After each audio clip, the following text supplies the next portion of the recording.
Hi, beautiful souls. Lisa here, and I'm in the kitchen this afternoon and wanted to share an amazing recipe that I make for myself and my family all the time. And as we're working on our spiritual self, which I know I am, and hopefully a lot of you are too, especially if you're tuning in to my Kundalini online videos, and I hope you are. If not, make sure you go to the link down below and take your 2 weeks free Kundalini and see what you think. And also make sure you hit the subscribe button so if you want to see more of these great videos. So I'm interlacing in with my videos of meditation, Kundalini yoga, and cooking, because what we put into our bodies help us raise our vibration spiritually.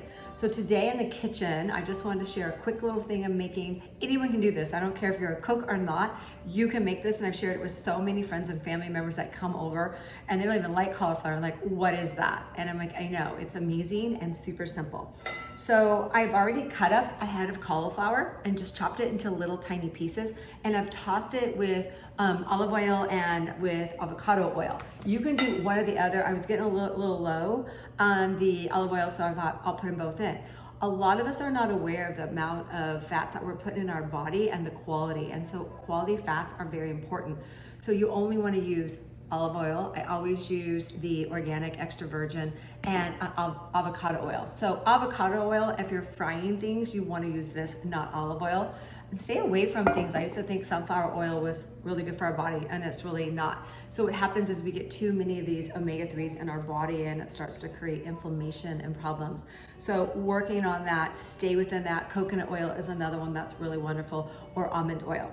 So I tossed that up, and I just lightly, you can kind of see, I have a little bit. And so the seasoning I'm using is turmeric, and I actually have one that's also a smoky turmeric that is by the Spice Hunter. I can't even remember where I bought this, but I need to find it again. It's dope. You need this in your toolbox in the pantry. It's a keeper.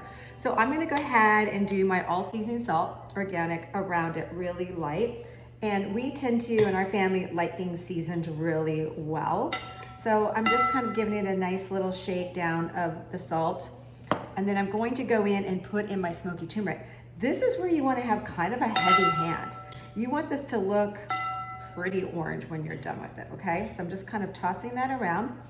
And then I'm gonna put in, I don't know if you have a Trader Joe's by you, but I love the 21 Salute seasoning, okay? Another one of my keepers.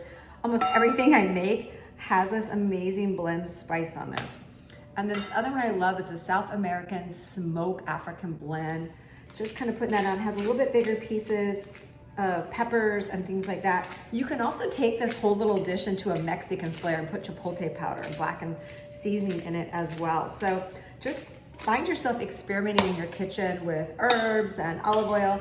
I just tossed that up really nice, and you can see it's getting a nice little coating on it. Oops, get my spoon out there. See?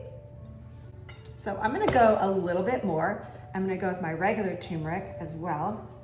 And if you can't find the smoky turmeric, just the regular turmeric is fine. And turmeric is excellent for inflammation.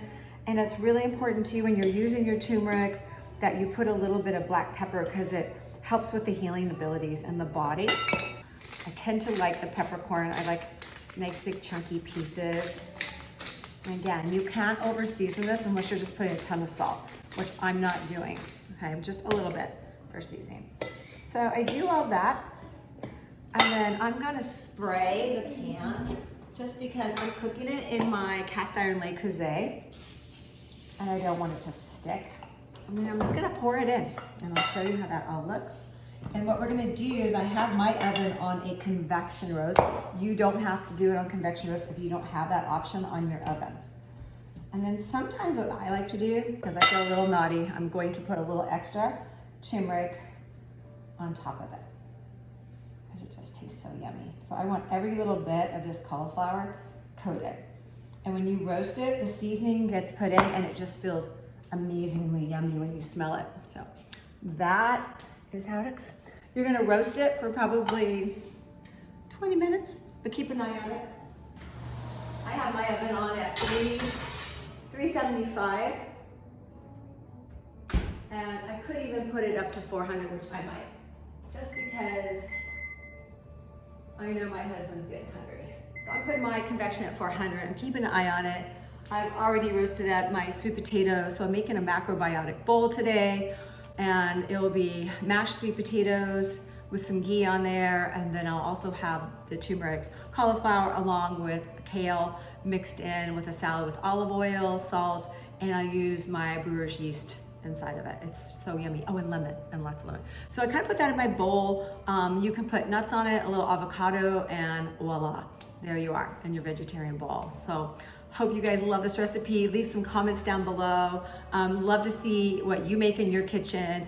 Anything else that you'd love to see on these cooking videos, I'm gonna bring more and more to you guys because it just makes me so excited when I can share all this ancient wisdom in the kitchen. So have a beautiful day, and make sure if you haven't yet, hit the subscribe button so these videos will come straight into your email box and you'll see me right when we're popping up new ones. So have a beautiful day. Namaste.